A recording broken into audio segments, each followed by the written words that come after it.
Niger is at real Donald Trump's Benghazi. He needs to own it, the Florida Democrat tweeted. Wilson and Trump have traded barbs for nearly a week on the controversy stemming from the president's condolence call to Maisha Johnson, the widow of Sergeant David Johnson, one of the soldiers killed in the ambush in Niger earlier this month. Wilson, who is close to Johnson's family and was in the car when Trump's call came, claimed that Trump said Johnson knew what he signed up for, but I guess it still hurts.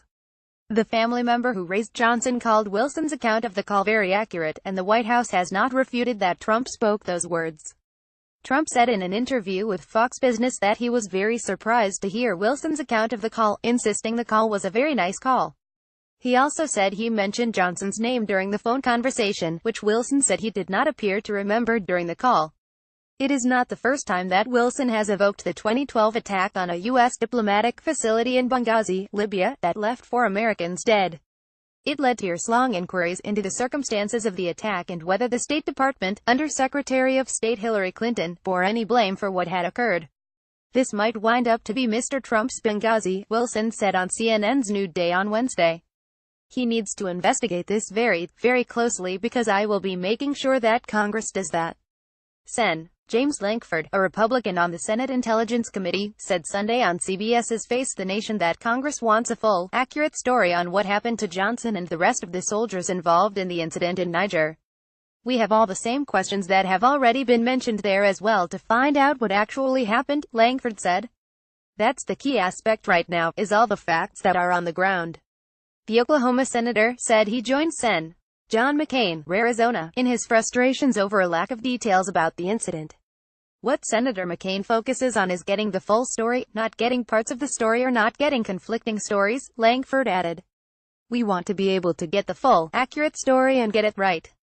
Sergeant Johnson was found nearly a mile away from the central scene of the ambush in Niger. 4 administration officials familiar with the early assessment of what happened told CNN on Friday. The Pentagon is still looking at the exact circumstances of how and when Johnson became separated from the 12-member team as they were ambushed by 50 ISIS fighters. The FBI is assisting in the investigation of the ambush. Wilson called for an apology from Kelly, whom she says lied to the American public in criticizing her in remarks at the White House last week. At a White House press briefing on Thursday, Kelly claimed Wilson had boasted of securing $20 million in federal funding to build a new FBI field office in Miami during the dedication ceremony for the building in 2015. He called the Congresswoman an empty barrel, saying her remarks focused more on her own actions than the heroism of the 2 FBI agents for whom the new building had been named. But video of the building dedication ceremony posted Friday by the Sun Sentinel instead shows Wilson taking credit not for funding the building, but for shepherding legislation to name it. The video also shows the Congresswoman spending a considerable portion of her remarks praising the valor of law enforcement, and retelling the story of the 2 slain FBI agents. General Kelly owes the nation an apology because when he lied about me, he lied to the American public, she tweeted Sunday. The women of the Congressional Black Caucus also called for Kelly to apologize to Wilson over his remarks last week.